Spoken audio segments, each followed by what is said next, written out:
sont piégés là-dessus. On a parlé depuis un moment, à droite à gauche, de 3 jours et 3 nuits où la Terre va être dans une obscurité totale. Tu vas tendre le bras, tu verras même pas ta main, tellement l'obscurité sera épaisse. C'est un fait, je suis d'accord avec ça et je le confirme, ça aura lieu.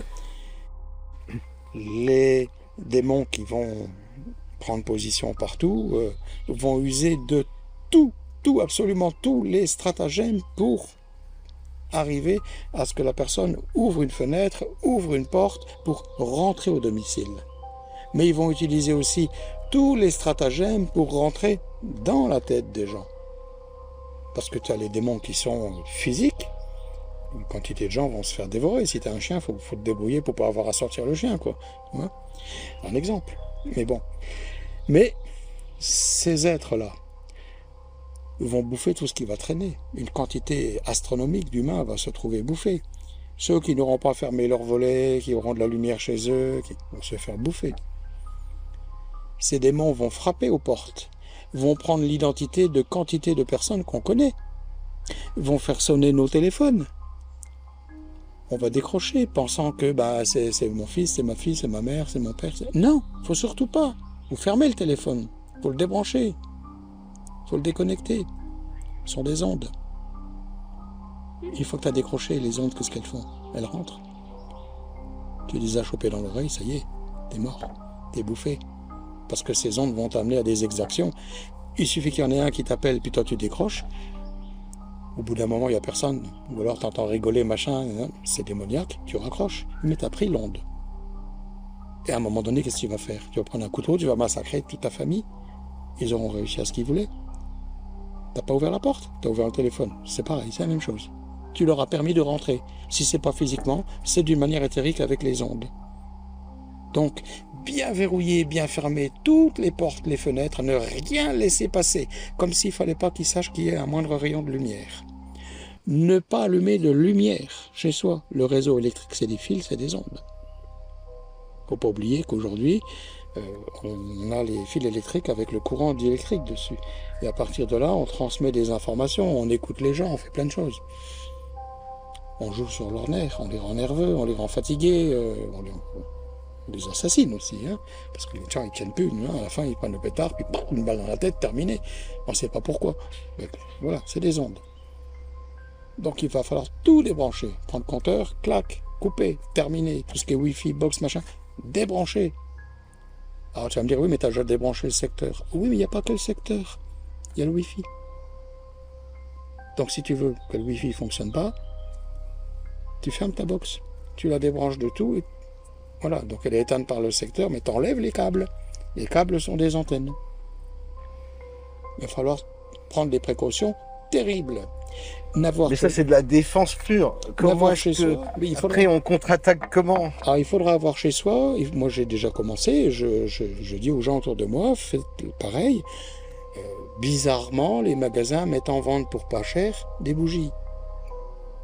Tu vas dans les Lidl, Aldi notamment, moi je dis ça parce que bon, j'en ai pas très loin de chez moi, mais il y a quantité d'autres enseignes de commerce dans les centres commerciaux qui vendent des bougies. La bougie qui va être grosse, tiens voilà, comme le verre là, ça a 1 euro symbolique. Il faut en rentrer une 30aine. Il n'y a pas d'onde, c'est juste une flamme. Par contre, s'il y a des mauvaises ondes, tu vas le voir parce que la flamme va grandir, elle te parle la flamme. La flamme, c'est très réceptif. Si la flamme reste basse, c'est tout. Tu peux t'éclairer, tu vas voir la surface de la table, là c'est tout, tu ne vas pas voir plus loin. Il va faire très noir. Il ne faut pas chercher à illuminer toute la maison. C'est là où tu es. Et si la flamme grandit? Si la flamme grandit, c'est que tu as la présence de quelque chose d'éthérique autour de toi, et qui n'est pas bon.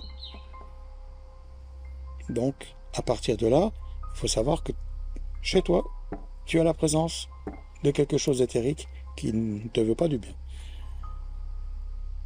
Faire très attention à ça. De temps en temps, moi, je le fais à la maison. Je coupe le compteur, j'allume une bougie, je regarde, je laisse comme ça, un quart d'heure, 20 minutes, je change de pièce, ça va, c'est calme, on peut rallumer. Il n'y a pas d'être éthérique ni rien. Bon, maintenant j'ai aussi d'autres systèmes de protection, comme des blocs d'orgones, des choses comme ça, qui font que ça travaille aussi, tout ça. Et contre ces ondes, alors, il n'y a pas de moyen de se protéger en dehors de ces méthodes-là? Alors, il y a des choses naturelles, il y a des plantes. Il y a des plantes. Les gens qui travaillent sur des systèmes de plantes connaissent les solutions contre les ondes. Les gens qui travaillent dans le nucléaire ont des systèmes de plantes pour protéger. Ils ont des crèmes, ils ont des huiles, ils ont... Pourquoi les pharmaciens retirent progressivement, et les parapharmacies aussi, ils retirent tous les petits flacons d'essence, les huiles essentielles. Parce que ce sont des choses qui ont des pouvoirs sur l'humain. Une huile essentielle, c'est une huile, mais c'est une odeur, c'est un parfum, ce sont aussi des cristaux, donc c'est une onde bénéfique pour le corps. Tu as des gens à qui, par exemple, une huile essentielle à la lavande, ça va leur apporter un bien-être. La personne à côté, ça va rien lui faire. Par contre, une huile essentielle à base de vanille, ça va lui obtenir un résultat nickel.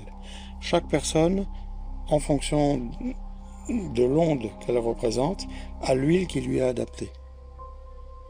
Si tu as ça, tu es tranquille. C'est comme les parfums. Tu as des gens qui ont un parfum acide, vert, comme du muguet, tout ça. C'est pas bien, t'es pas bien, tu sens que c'est pas ce qu'il te faut. Tu as des gens qui ont un parfum plus fruité ou plus épicé. C'est différent.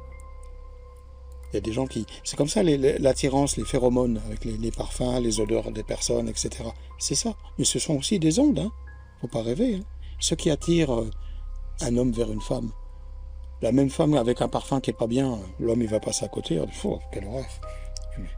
Si elle a un parfum avec lequel ton corps, ton onde personnelle est en adéquation, si elle a mis un parfum poivré, épicé, oriental, tu vois, oh, ça me plaît, ça. Oh, j'aimerais bien cette personne-là, je voudrais la connaître un peu plus. Voilà. Pourtant, c'est la même personne, mais c'est pas le même parfum, c'est pas la même attirance, c'est pas la même onde. Et ce que tu vas ressentir vis-à-vis de la personne, ça sera très différent. Tu pourras ne pas aimer la personne avec le parfum au muguet ou à l'œillet ou ce qu'on veut, dire quelle horreur, je veux passer à côté de moi pour manger. Par contre, la personne qui a le parfum qui te correspond, qui est, comme on disait, poivré, épicé, etc., j'aimerais bien l'avoir à ma table.